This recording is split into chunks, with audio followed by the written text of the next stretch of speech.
जय हिंद, जोहार। मैं अमरीश कुमार RAIS अकेडमी से। मैंने जो पिछला वीडियो अर्थव्यवस्था पे बनाया था, बहुत लोगों को बहुत पसंद आया। ये मेनली जो है JSSC CGL के लिए बना रहे हैं, लेकिन JPSC और UPSC के छात्र भी इसको पढ़ के पूरी एग्जाम की तैयारी उसको कर सकते हैं, क्योंकि वही सारे महत्वपूर्ण फैक्ट्स हैं। आज मैं भारतीय इतिहास का प्राचीन भारत लेकर आया हूँ, जो कि JSSC के छात्र अगर इस वीडियो को एक बार सुनेंगे तो उनको किताब, किसी तरह के नोट्स या किसी भी कोचिंग में जाने की जरूरत नहीं पड़ेगी।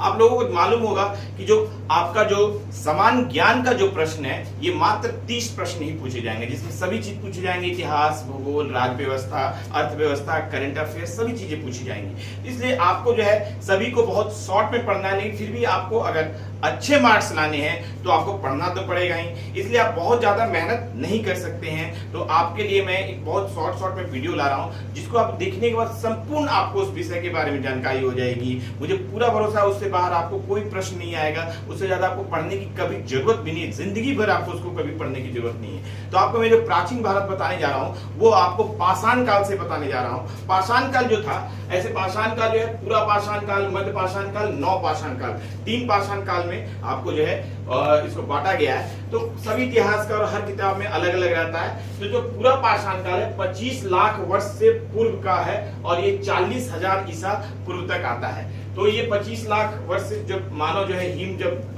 ग्लेशियर जब पिघलने लगा और गुफा से जब मानव बाहर आने लगा, तो बड़े बड़े पत्थरों से शिकार करके अपना जीवन चलाने लगा। और उसी समय जो है आग का आविष्कार किया, और उसी समय जो है आपको गुफाओं में जो है उसने चित्रकारी की, जो कि हम भीमबेटका में मध्य प्रदेश में देख रहे हैं, जो कि मध्य पाषाण काल में बहुत ज्यादा डेवलप हो गया था। तो पूरा पाषाण काल के बाद मध्य पाषाण काल 40,000 ईसा पूर्व से 10,000 ईसा पूर्व तक, किसी किताब में 9,000 ईसा पूर्व तक भी दिया रहता है। तो नौ पाषाण काल कब शुरू होता है? तो 9,000 ईसा पूर्व से लेके 250 ईसा पूर्व तक नौ पाषाण काल है। इसके बाद थोड़े समय के लिए ताम्र पाषाण काल भी आता है, जो लगभग ताम्र पाषाण काल को चालकोलिथ बोलते हैं, बहुत बार परीक्षा में पूछा जाता है। ये जो है तांबे का इसमें ज्यादा प्रयोग किया जाता है। तांबा चूंकि कमजोर होता है, लचीला होता है, इसलिए बहुत सभ्यता जो है बहुत ज्यादा डेवलप नहीं कर पाई। तो ये जो है 2000 ईसा पूर्व से 600 ईसा पूर्व तक है, इसको भी हम लोग जो है जानते हैं। इसके बाद सबसे महत्वपूर्ण जो है काश्ययुगीन सभ्यता, जो कि सिंधु घाटी सभ्यता है, जो कि आगे हम लोग जानेंगे। सबसे महत्वपूर्ण है पूरा पाषाण काल में जो है 3 महत्वपूर्ण चीजों का उपयोग किया जाता है। कुल्हाड़ी, जिसको हैंड बोलते हैं, और हस्त कुटागार भी बोलते हैं, विदारणी जिसको क्लेवर बोलते हैं, और खंडक जिसको चॉपर बोलते हैं। ये बहुत ही महत्वपूर्ण 3 औजार था, जो कि आपको इस समय देखा जाता है। और ये जो है फलक संस्कृति थी, पत्थर का उपयोग करते थे, इसको फलक संस्कृति कल्चर बोलते हैं। और इसी समय जो मानव की मानव हम लोग जो है होमोसिपियंस का उद्भव हुआ। होमोसिपियंस कब आया? पूरा पाषाण काल में, आप लोग ध्यान रखिएगा। और ये आपको मध्य प्रदेश में भीमबेटका में हम लोग गुफा में चित्रकारी देखते हैं, केव में हम लोग पेंटिंग देखते हैं। तो ये आप देख लीजिए पूरा पाषाण काल में है। उसके बाद आपको सबसे महत्वपूर्ण जो है 7000 ईसा पूर्व में मेहरगढ़ बलूचिस्तान में, पाकिस्तान में अभी है वो, बलूचिस्तान में पहली बार खेती का जो है हम लोगों ने शुरुआत किया, जो कि महिलाओं ने शुरुआत की। ये भी बहुत प्रश्न आता है, ये बहुत महत्वपूर्ण है। उसका नौ पाषाण काल 2 महत्वपूर्ण स्थल है, एक है गुफ कराल और बुर्ज होम, ये कश्मीर में है। और ये जो है गर्त निवास, गड्ढे में लोग निवास करते थे, इसका अवशेष मिला है, दोनों हमेशा आता है। फिर कोल्टिवा जो एक जगह है उत्तर प्रदेश में, जहां की अनाज के सभी प्रकार का मिले हैं, इसलिए कोल्टिवा भी बहुत महत्वपूर्ण हो जाता है। तो आग जो है हम लोग पूरा पाषाण काल में ही आविष्कार कर लिए थे। खेती और पहिए का आविष्कार हम लोग न्यूलिथिक यानी नौ पाषाण काल में किए, तो ये बहुत महत्वपूर्ण है। ताम्र पाषाण काल 2000 ईसा से 600 BC तक है, पहले ही बताया हूं, चालकोलिथ बोलते हैं, तांबे का प्रयोग होता था। इसके बाद सबसे जो महत्वपूर्ण जो है चैप्टर शुरू होता है सिंधु घाटी सभ्यता। सिंधु घाटी सभ्यता जो है, जो सिंधु और उसकी सहायक नदियां हैं उस पे जो है, उस पे प्रमुख शहर थे, इसलिए इसको सिंधु घाटी सभ्यता कहते हैं। तो इसकी जो शुरुआत जो है, आपको जो मैच्योर पीरियड है, जो आपको जो है 2350 से 1750 तक इसका जो है सबसे विकसित जो है सभ्यता थी इस समय। और इसको कांस्ययुगीन, ब्रॉन्ज बोलते हैं, क्योंकि कांसे का तांबा और टीन मिलाकर कांसे से बनाते तो मजबूत हो जाता है, इसलिए कांस्ययुगीन सभ्यता थी। और ये नगरीय सभ्यता थी, इसमें जो है 2/3 से ज्यादा जो है जो लोग गैर कृषि कार्य करते थे, व्यापार व्यापार ज्यादा डेवलप था। और ये मात्र सत्तात्मक परिवार था, पितृसत्तात्मक अभी हम लोग का है, लेकिन उस समय मात्र सत्तात्मक था। माता का महत्व ज्यादा था, क्योंकि सभी जगह से हम लोग माता के जो है नारी की जो है मूर्तियों को देख रहे हैं, इसलिए मात्र सत्तात्मक परिवार था। इसके बाद इसमें हम लोग जान रहे कोई जाति व्यवस्था नहीं थी, कोई वन व्यवस्था नहीं थी। इसमें कौन लीड कर रहा था? तो व्यापारिक वर्ग लोग जो है इसमें सर्वोच्च थे, ट्रेडर्स जो थे वो सर्वोच्च अधिकारी थे, तो व्यापारिक वर्ग का प्रमुखता थी और ये प्रकृति के पूजक थे। और यहाँ पे जो किसी तरह के मंदिर का अवशेष नहीं मिला, 2-3 बार यूपीएससी ने पूछ दिया है मंदिर मिला है कि नहीं, तो मंदिर भी नहीं मिला, लोहा भी नहीं मिला है। और ये जो है आपको अभी तक मात्र जो है 3% स्थल ही जो है हड़प्पा का खोजा गया है। 97% अभी हड़प्पा स्थल खोजा नहीं गया। बहुत सारे स्थल जो है पाकिस्तान में खोजे गए और भारत में सबसे ज्यादा जो है गुजरात में खोजा गया है। बहुत बार प्रश्न पूछा जाता है, भारत में सबसे बड़ा जो है सिंधु घाटी सभ्यता का जो है स्थल है राखीगढ़, ये भी हो गया है, हरियाणा में है। तो ये हम लोग देख रहे हैं। अब इसका देख लें, उत्तरी किनारा जो है सभ्यता का ये है मांदा कश्मीर में, और जो है दक्षिणी किनारा जो है दैमाबाद महाराष्ट्र में है, पूर्वी किनारा जो है आलमगीरपुर है उत्तर प्रदेश में, और पश्चिमी किनारा जो है सुतकांगेडोर जो है जो कि पाकिस्तान में सुतकांगेडोर। तो ये आप लोग देख लीजिए, आपको इसकी चौहद्दी, इसकी पूरा जो ये त्रिभुजाकार शहर है, त्रिभुजाकार बहुत बार पूछा था, और इसका जो है फैलाव जो है 1299660 यानी 12,99,660 वर्ग किलोमीटर है। और इसको जो है हड़प्पा सभ्यता की खोज जो है जॉन मार्शल के नेतृत्व निर्देशन में हुआ, और सबसे पहला जो स्थल है हड़प्पा का दयाराम साहनी ने 1921 में खोजा। और उसके बाद वहां पे जो हड़प्पा में जो स्वास्तिक के चिन्ह मिले, R37 बहुत महत्वपूर्ण कब्रगाह मिले 37 लोगों का, और ये रावी नदी के तट के किनारे है, और ये मांडगोमरी जिला जो है पंजाब में है। तो हड़प्पा बहुत ही महत्वपूर्ण है। दूसरा जो है मोहनजोदड़ो को जो है मृतकों का टीला बोलते हैं। इसकी खोज राखाल दास बनर्जी ने 1922 में की थी, और ये जो है सिंधु नदी के तट पे ये बसा हुआ है। अब जिला है लरकाना जिला, और यहाँ पे जो कुछ महत्वपूर्ण चीज है, सबसे महत्वपूर्ण ग्रेट बाग विशाल स्नानागार है, पशुपति शिव है, और पशुपति शिव की मूर्ति मिली है, और जो है सबसे महत्वपूर्ण जो है यहाँ पे आपको कांसे की नर्तकी की मूर्ति मिली है, और सूती कपड़ा मिला है, घोड़े का भी अवशेष यहाँ से मिला है। तो ये बहुत महत्वपूर्ण आपको जगह है आपको। और सबसे महत्वपूर्ण मोहनजोदड़ो से जो है आर्यों के आक्रमण का भी अवशेष मिला है। एक कमरे में 9 जो है लोग मृत्यु 100 मिले हैं, इसलिए आर्यों के आक्रमण का भी ये जगह जाना जाता है मोहनजोदड़ो। ये बहुत महत्वपूर्ण स्थल है मोहनजोदड़ो। उसके बाद सबसे महत्वपूर्ण कालीबंगा। कालीबंगा जो है काले रंग की चूड़िया बोला जाता है, ये राजस्थान में है। यहाँ से जुटे हुए खेत मिले, बहुत महत्वपूर्ण है। और युगल सावधान मिला है, 2 सावधान को एक साथ किया गया है, 200 को एक साथ दफनाया गया है। अग्नि वेदिका मिली है जो, और आपको जो है यहाँ पे गेहूं और सरसों की खेती का अवशेष भी मिला है। लोथल बहुत ही महत्वपूर्ण है, ये जो है बंदरगाह शहर है जिसको डॉकयार्ड भी बोलते हैं, और यहाँ हाथी का दांत का स्केल भी मिला है, और आपको भोगवा नदी के किनारे है ये, और ये यहाँ भी युग सावधान मिला है। अग्नि वेदिका है, यहाँ चावल, घोड़ा और मुद्रा जो है मेसोपोटामिया और सुमेरियन सभ्यता की मुद्राएं भी मिली हैं। तो ये बहुत महत्वपूर्ण है, ये आपको डॉकयार्ड के लिए, आपको बंदरगाह के लिए बहुत ही फेमस है। उसके बाद आपको देखते हैं कि बता चुका राखीगढ़ जो हरियाणा में है वो भारत का सबसे बड़ा स्थल है। और आपको जो है एक स्थल मोहनजोदड़ो है जो कि आपको पाकिस्तान में जहां लिपस्टिक बनाने की फैक्ट्री मिली है, बहुत फेमस है। उसके बाद आपको जो है मेसोपोटामिया और बाहरी लोग जो है सिंधु घाटी सभ्यता के लोग को मेलुआ बोलते थे, सिंडन बोलते थे, कि यहाँ कपास का उत्पादन यहीं से शुरुआत हुआ है तो सिंडन भी बोलते थे। यहाँ 16 के अनुपात का सिंधु घाटी सभ्यता में 16 के अनुपात से जो है मापतोल होता था। भाव चित्रात्मक लिपि, ये 400 से ज्यादा जो है चित्र बना के इनकी लिपि थी, जिसको भाव चित्रात्मक या पिक्टोग्राफी या चित्रात्मक लिपि बोलते हैं। ये बहुत महत्वपूर्ण है, जो अभी पढ़ी नहीं जा सकी, अगर पढ़ लेंगे तो और इस सभ्यता के बारे में हम लोग जान पाएंगे। इसके बाद जो है सबसे महत्वपूर्ण हड़प्पा सभ्यता का जो पतन है, ये गॉर्डन चाइल्ड जो है, वही गॉर्डन चाइल्ड जो है वो आपको बताया है कि आर्यों का आक्रमण से जो है ये जो सभ्यता जो है गॉर्डन चाइल्ड और रिविलन ने आर्यों का आक्रमण जो है सिंधु घाटी सभ्यता के पतन का कारण बताया है। और मार्शल ने जो है बाढ़ को जो है इसका पतन का कारण बताया है। और डेल्स जो महोदय ने जो है भूकंप के कारण जो है इसके पतन का कारण बताया है। तो ये रहा सिंधु घाटी सभ्यता। अब हम लोग चलते हैं वैदिक सभ्यता में। वैदिक सभ्यता 2 भागों में विभाजित है। जब आर्य लोग आए 1500 ईसा पूर्व में मध्य एशिया से आर्य लोग आए, और ये मैक्स मुलर ने बताया था, जो कि सबसे ज्यादा ऑथेंटिक है। उसके बाद हम लोग देख रहे हैं वैदिक काल जो है 1500 से 1000 ईसा पूर्व में आपको वैदिक काल बोलते हैं। उत्तर वैदिक काल 1000 से 600 ईसा पूर्व को बोलते हैं। इस तरह से वैदिक काल और महाजनपद काल आगे देखेंगे 600 ईस्वी में होगा, जो उसके द्वितीय नगरीकरण बोलेंगे महाजनपद काल को। 6वीं शताब्दी द्वितीय नगरीकरण है। उसी समय हिंदू यूनानियों ने सबसे पहले पंचमार्क सिक्कों का आविष्कार किया था। याद रखिए पंचमार्क सिक्के कौन लाए, तो हिंदू यूनानियों ने लाया था 6वीं शताब्दी में। इसका देखते हैं कि सबसे महत्वपूर्ण वैदिक काल में जो है आपको एक ऋग्वेद लिखा गया सबसे महत्वपूर्ण, बाकी 3 वेद जो है उत्तर वैदिक काल में लिखा गया। अब ये चारों वेद के बारे में मैं आपको बता देता हूं। ऋग्वेद जो है इसका उपवेद जो है वो है आयुर्वेद। और इसको जो ब्राह्मण जो इसको मंत्र का उच्चारण करते हैं उसको होत्री बोलते हैं। और इसके दो ब्राह्मण है, ऐत्रेय और कौशिकी, और इसके उपनिषद है ऐत्रेय और कौशिकी, ये आप याद कर लीजिएगा। और सामवेद जो है ये बहुत महत्वपूर्ण संगीत पे आधारित है, और इसको जो है आपको 7 स्वर जो हम लोग संगीत का यहीं से उत्पत्ति हुआ है, और ये पद में है। और ये जो है इसका जो उपवेद है गंधर्व वेद है, और इसको जो उच्चारण करता उद्गाता है।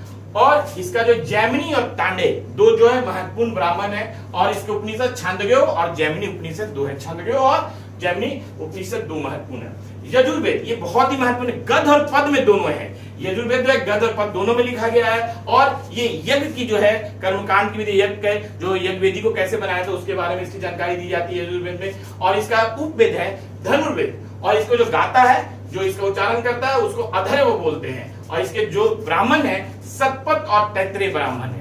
और इसके जो उपनिषद है कठोपनिषद, बृहदारण्यक उपनिषद और ईशो उपनिषद है। तो ये 3 उपनिषद हो गए। अब देखते हैं हम लोग अथर्ववेद, ये तंत्र मंत्र जादू टोना गृहस्थ आश्रम शादी विवाह इस तरह के जो चीजों का इसमें उल्लेख है, मतलब सामान्य जो अभी के समय है उसी तरह का उल्लेख उस समय भी था अथर्ववेद में। और इसका जो है उपवेद जिसको अर्थशास्त्र भी बोलते हैं या अर्थवेद भी बोलते हैं, और इसका जो उच्चारण करता है उसको ब्रह्मा बोलते हैं। और इसका जो ब्राह्मण है वो है गोपद, और इसकी जो है उपनिषद जिसको है वो 3 है, मांडुक्योपनिषद, प्रश्नोपनिषद और मांडुक्य उपनिषद। ये चीजें आप याद करिए, बहुत महत्वपूर्ण है। इसके बाद हम लोग देखते हैं ऋग्वेद। ऋग्वेद में 1028 श्लोक हैं, 10 मंडल है जो, और इसको जो उच्चारण करता है होत्री बोलते हैं, जानते हैं। 10वें मंडल में बहुत महत्वपूर्ण प्रश्न आता है। 10वें मंडल में पुरुष सूक्त में 4 वर्णों की उल्लेख है। पहली बार 4 वर्ण ब्राह्मण, क्षत्रिय और शूद्र और वैश्य हुए। तो आपको मालूम है ब्राह्मण जो मुख से है, भुजा से जो है क्षत्रिय है, और उधर से जो है आपको वैश्य, और पैरों से जो है आपको शूद्र है। ये आपको इस तरह से अंग से डिवीजन कर दिया गया है। पुराण कितना है? 18 है। वेदांग कितना है? 6 है। उपनिषद कितना है? 108 है। प्रश्न आते ही आते आप लोग याद कर लीजिएगा। और हम लोग देख रहे हैं साम वेद जो है आपको संगीत पे है, यजुर्वेद जो है गद्य पे है, गद्य और पद पे है। ये हम लोग सब देख रहे हैं। फिर देखते हैं सबसे महत्वपूर्ण कि गायत्री मंत्र कहां से लिया गया? ऋग्वेद से लिया गया। बहुत बार प्रश्न आता है गायत्री मंत्र कहां से लिया गया? ऋग्वेद से लिया गया। और आपको जो है गायत्री मंत्र को जो है 3रे मंडल में उल्लेख है, और इसको विश्वामित्र ने गायत्री मंत्र का जो है उच्चारण किया था। ये भी प्रश्न है। 3रे मंडल में जो है गायत्री मंत्र है और विश्वामित्र ने इसका उच्चारण किया। और इसमें जो है ऋग्वेद में अस्तो मां सद्गमया भी इसी में लिखा हुआ, अस्तो मां सद्गमया का उल्लेख भी इसी में लिखा है। और सत्यमेव जयते ये कहां पे उल्लेख है? तो ये मुंडको उपनिषद में है। तो ये आपको मुंडको उपनिषद में जो है सत्यमेव जयते बहुत बड़ा प्रश्न आता है। और नचिकेता और यम जो भाई बहन का संवाद है ये जो है कठोपनिषद में है। ये नचिकेता और यम का संवाद कहां पे है? ये कठोपनिषद में है। इसको बहुत आप लोग याद रख लीजिएगा। अब देखते हैं बहुत महत्वपूर्ण प्रश्न आता है, कृषि और सिंचाई का उल्लेख कहां है? वो सतपथ ब्राह्मण है। बहुत बार आईएएस एग्जाम में पूछा हुआ है। उसी तरह राजा के राजत्व का सिद्धांत जो है ये आपको उल्लेख है ऐत्रेय ब्राह्मण में। तो ये भी बहुत महत्वपूर्ण आप देखिए। फिर आप देखते हैं बृहदारण्यक उपनिषद जो है आपको बहुत महत्वपूर्ण है 2 चीजों के लिए, जिसमें याज्ञवल्क्य ऋषि और गार्गी के बीच जो संवाद हुआ था, जिसमें हारते समय याज्ञवल्क्य ऋषि ने बोला था कि चुप हो जाने तो हमारा सर तोड़ दिया जाएगा। तो वो जो है इसका उल्लेख बृहदारण्यक उपनिषद में है, और पुनः जन्म का भी उल्लेख बृहदारण्यक उपनिषद में। यहाँ तक आप लोग जो है देख लीजिएगा। एक बहुत महत्वपूर्ण प्रश्न है 10 राजा युद्ध। 10 राजा युद्ध जो है भरत ने किया था और 10 राजाओं को हराया था, और भरत जो है देवदास का जो है पोता था। ये भी बहुत बार है। और ये युद्ध कहां हुआ था? पारुष्णी नदी, जिसको रावी नदी बोलते हैं, तो यहाँ पे हुआ था। ये बहुत महत्वपूर्ण है, इसको आप लोग देख सकते हैं। तो ये कुछ महत्वपूर्ण चीजें मैंने आपको बताया, और कुछ चीजें मैं आपको ऋग्वेद और उत्तर वैदिक काल से बता रहा हूँ जो कि आपको एग्जाम में आता है। ऋग्वेद के वैदिक काल जो है ग्रामीण था, पशुपालक था, कबलाई थे, और ये लोग बहुत मतलब एक दूसरे जगह से छोड़ छोड़ के जाते रहते थे, तो मतलब बहुत सभ्य नहीं थे। और इसमें जो है आपको धीरे धीरे ये लोग आपको सभ्यता की ओर बढ़े। और इसमें जो है ऋग्वेद में जो है उल्लेख किसका कितने बार हुआ? अग्नि का उल्लेख जो है 200 बार हुआ। अग्नि को मध्यस्थ का देवता बोलते हैं। अग्नि का जो है आप ये करते हैं तो उसको मध्यस्थ का, नीचे से ऊपर ईश्वर के पास जाता है, तो अग्नि को मध्यस्थ का देवता बोलते हैं। जो है पशुओं का देवता पुष्ण को बोलते हैं। और उसी तरह इंद्र को जो है पुरंदर बोलते हैं, मतलब ये किलों को तोड़ने वाला। इसका उल्लेख जो है 250 बार ऋग्वेद में हुआ है, बहुत महत्वपूर्ण है। पिता का उल्लेख 335 बार हुआ है। और आपको ये विष का उल्लेख आपको 170 बार हुआ है, और आपको जो है गंगा नदी का उल्लेख 1 बार हुआ है, यमुना नदी का उल्लेख 3 बार हुआ है, और जल का उल्लेख जो है 275 बार हुआ है। आप लोग याद कर लीजिएगा। इसके बाद जो है कुछ नदियां हैं, उसमें जो महत्वपूर्ण नदियां बताते हैं। आश्किनी किस नदी को बोलते हैं? चिनाब नदी को बोलते हैं। पारुष्णी किसको बोलते हैं? रावी नदी को बोलते हैं। सदानीरा किसको बोलते हैं? गंडक नदी को बोलते हैं। ये जरूर याद रखिएगा। लोहे का सबसे पहला उपयोग जो है 1000 ईसा पूर्व में अंतरजी खेड़ा से हुआ। बहुत ही महत्वपूर्ण प्रयोग है लोहे का। सबसे पहले जानकारी हम लोग को 1000 ईसा पूर्व में हुई। इसके बाद हम लोग देख रहे हैं अनुलोम और प्रतिलोम विवाह। अनुलोम विवाह, जब उच्च वर्ण का पुरुष निम्न वर्ण की स्त्री से शादी करता है उसको अनुलोम बोलते हैं। जैसे ब्राह्मण ने अगर क्षत्रिय महिला से शादी किया तो अनुलोम बोलेंगे। और प्रतिलोम जो है कि अगर उच्च वर्ण की महिला ने निम्न वर्ण के पुरुष से शादी किया तो उसको प्रतिलोम बोलेंगे। जैसे कि आपको क्षत्रिय वर्ण की महिला अगर ब्राह्मण से करती है तो वो प्रतिलोम हो जाएगा। इस तरह से अनुलोम और प्रतिलोम विवाह बहुत ही महत्वपूर्ण है। 8 प्रकार के विवाह हैं। 4 जो है आपको करने के लिए मान्य है, 4 नहीं है। उसमें सबसे महत्वपूर्ण जो है ब्रह्म विवाह जो है सबसे महत्वपूर्ण और प्रचलित विवाह था। और उसके बाद हम लोग देख रहे हैं देव मात्र भूमि जो है, जहां सिंचाई जो है वर्षा जल से होती है तो देव मात्र भूमि बोलते हैं। अदेव मात्र भूमि जो है जहां सिंचाई आपको तालाब उलाब से या नदियों से होती है उसको अदेव मात्र बोलते हैं। ये बहुत महत्वपूर्ण है। इसके बाद हम लोग देख रहे हैं कि ये पूरा वैदिक और उत्तर वैदिक काल से जो भी महत्वपूर्ण प्रश्न था मैंने बता दिया। अब हम लोग जा रहे हैं बौद्ध धर्म में।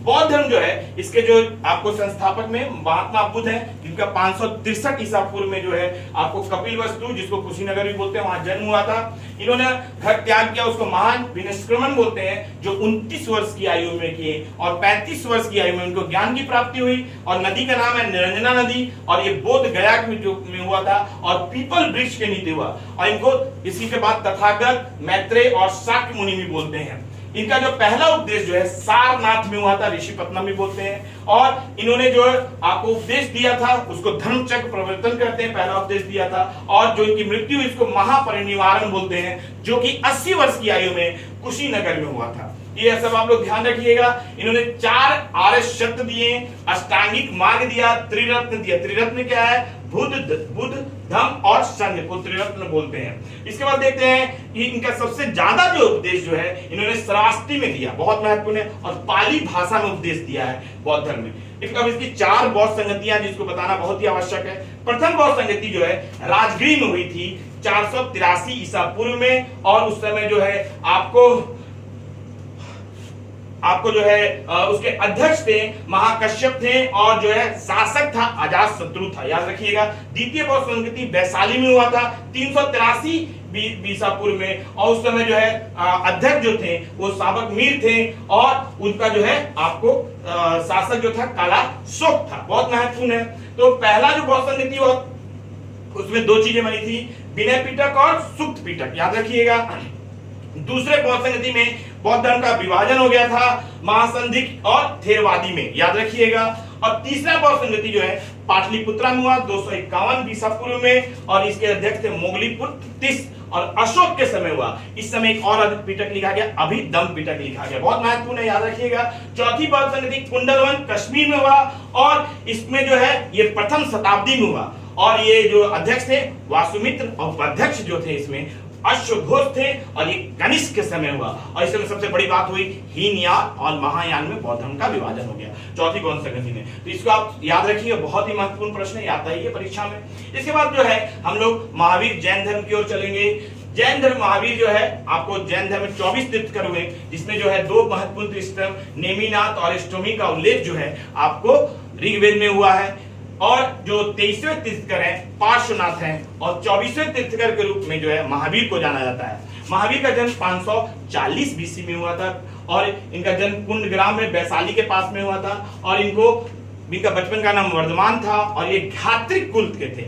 आपको बता देंगे ये महावीर जो है घात्रिक कुल के थे, और महात्मा बुद्ध जो थे वो शाक्य कुल के थे। बहुत बार प्रश्न आता है, याद रखिएगा आप लोग। इसके बाद हम देख रहे हैं कि 42 वर्ष की 30 वर्ष की आयु में घर छोड़ दिए, 42 वर्ष की आयु में इनको ज्ञान की प्राप्ति हुई, और ये कहाँ हुआ? जुम्बिकी ग्राम में हुआ, और नदी का नाम है रिजु पालिका नदी। और इनको जो है आपको 72 वर्ष की आयु में केवल यानी मृत्यु हो गया, और ये 468 ईसा पूर्व में मर गए, मृत्यु हुई इनको। आपको जो मोक्ष की प्राप्ति हुई, और ये पावापुरी जगह था, जगह का क्या नाम था?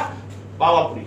अब हम लोग इनकी जो जैन धर्म में जो है प्राकृतिक भाषा में जो है आपको उपदेश दिए थे। जैन धर्म दो भागों में विभाजित हुआ, दिगंबर और श्वेतांबर आगे बताएंगे। ठीक है, इसमें जो है 5 महाव्रत हैं, जैसे चोरी ना करना, दूसरे की हिंसा ना करना, दूसरे की संपत्ति को ना दे लेना, और 5वां जो महत्वपूर्ण व्रत है ब्रह्मचर्य, जो कि महावीर ने इसमें शामिल किया था। 4 पहले थे पार्श्वनाथ तक, महावीर ने ब्रह्मचर्य को शामिल किया था। बहुत बार प्रश्न आता है। इसके बाद देखते हैं इसमें त्रिरत्न है, सम्यक ज्ञान, सम्यक ध्यान और सम्यक आचरण, बहुत महत्वपूर्ण है। और ये बहुत बार एग्जाम में आता है। इसके जो है दर्शन, इसको स्यावाद भी बोलते हैं, सप्तभंगी भी बोलते हैं, अनेकांतवाद भी बोलते हैं और छंगभंगुरवाद भी बोलते हैं। ये दर्शन जो है जैन धर्म से बहुत महत्वपूर्ण है। और आप देखेंगे सांख्य दर्शन भी बहुत ज्यादा जो है महत्वपूर्ण है, वो जैन धर्म से ही रिलेटेड है। ये बहुत बार प्रश्न आया हुआ है। महावीर जो है, आपको महावीर के बाद जो है तीर्थकर की व्यवस्था खत्म हो गई। 24वें तीर्थकर के बाद महावीर के बाद तीर्थकर नहीं हुए। उसके बाद अध्यक्ष बने, वो अध्यक्ष थे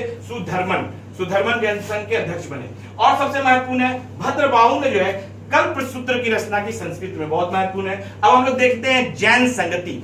2 जैन संगति हुई, जो 2 जैन सम्मेलन हुए। पहला जो है आपको चंद्रगुप्त मौर्य के समय आपको पाटलिपुत्रा में हुआ था, और इसके अध्यक्ष थे स्थूलभद्र, बहुत महत्वपूर्ण है। और इसी समय जो है जैन धर्म 2 भागों में विभाजित हो गया। जो मगध अकाल पड़ा था, जो मगध में रह गया है, वो आपको जो है श्वेतांबर में कहा है, और जो श्वेत वस्त्र धारण करते थे, और जो है भद्रबाहु के नेतृत्व में, जिसमें कि चंद्रगुप्त मौर्य भी चला गया था बेलूर मठ में, कर्नाटक शरण गोला, तो वहां पे उनकी मृत्यु हो गई थी। तो वो आपको दिगंबर कहें, जो नगर में रहते थे। तो जैन धर्म 2 भागों में विभाजित, श्वेतांबर और दिगंबर। इसके बाद हम लोग देख रहे हैं महत्वपूर्ण बात कि दूसरा जो जैन संगति जो है, इसमें 12 अंग भी बने थे। 12 अंग का जैन जो शिक्षाएं थी 12 अंगों में उसको डाला गया था। और दूसरा संगति जो है बल्लभी गुजरात में हुआ है 512 ईस्वी में, और इसके अध्यक्ष थे देवार्दी धर्मिना, और उसको क्षमा श्रवण भी बोलते हैं। इस समय जो है आपको दूसरा 2 संगति हुआ।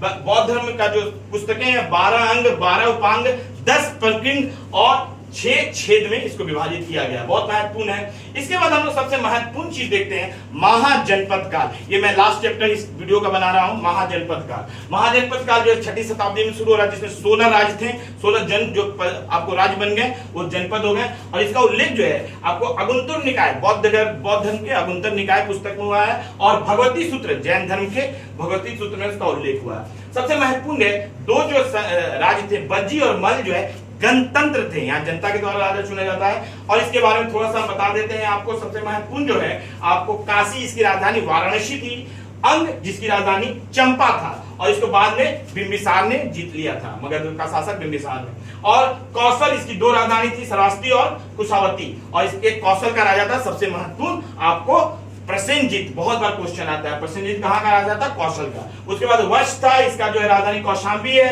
और इसको अवंती ने बाद में मिला लिया था। मगर इसकी राजधानी राजगीर है, यहाँ पे बिंबिसार हर्यक वंश की स्थापना किया था। इसके बाद बज्जी आपको देख रहे हैं, ये जो है वैशाली है, ये गणतंत्र था। और उसके बाद मल भी जो है इसकी राजधानी कुशीनगर है, ये भी गणतंत्र था।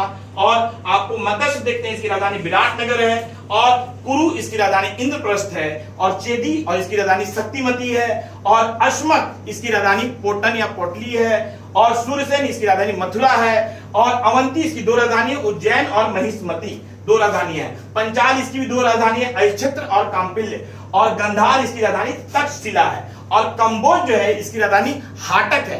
कंबोज जो है घोड़े, अरबी घोड़े के लिए प्रसिद्ध है। ये जो मैंने वीडियो आपको लगभग बताया, ये वीडियो में बहुत सारे इन्फॉर्मेशन है। आप धीरे धीरे 1 या 2 बार अगर अच्छे से हमारे वीडियो को सुनेंगे तो आपको कोई भी चीजें जो बहुत ही ट्विस्ट और बहुत ही क्लिष्ट है उसको आपको कहीं भी पढ़ने की भी जरूरत नहीं पड़ेगी, आपको सारा चीज याद हो जाएगा। आप चलते हुए घूमते हुए आप हमारे वीडियो को सुन लें, ऑडियो को सुन लें, तो आपको जो है कि सारे फैक्ट्स याद हो जाएंगे। और इससे आपको हर एग्जाम में आपको इससे आएंगे, चाहे वो IAS का एग्जाम हो, JSSC CGL का हो, JPSC का हो, BPSC का हो, कोई भी प्रतियोगिता परीक्षा जहां इतिहास पूछा जाता है, अगर आप 15-20 मिनट इस पे समय देते हैं तो प्राचीन भारत आपको कहीं भी पढ़ने को नहीं मिलेगा। बोर्ड पे मैंने बहुत ज्यादा लिख दिया, आप लोग नोट डाउन नहीं कर पाएंगे, फिर भी मैं बोर्ड छोड़ दे रहा हूं। अगर कोई नोट्स बनाना चाहे तो बना सकता है, लेकिन हमारे वीडियो को आप सुनिए। इसके बाद जो है हम लोग जो है आपको मगध से शुरू करेंगे, जिसमें कि मौर्य काल, गुप्त काल और आपको गजनवी तक का जो वीडियो रहेगा। तो ये पार्ट 2 रहेगा आपको प्राचीन भारत का। उसके बाद हम लोग मध्यकाल में जाएंगे और आधुनिक काल में जाएंगे। 5-6 वीडियो बनाएंगे जिससे कि आपको पूरा हिस्ट्री का पूरा सिलेबस कवर हो जाएगा। इस सिलेबस को आप सुनेंगे तो IAS से लेके क्लर्क तक की जहां भी कोई परीक्षा होती है वहां इतिहास आपका कवर हो जाएगा। आप लोग का बहुत बहुत धन्यवाद। आप लोगों के सहयोग और प्यार से मैं बहुत ज्यादा वीडियो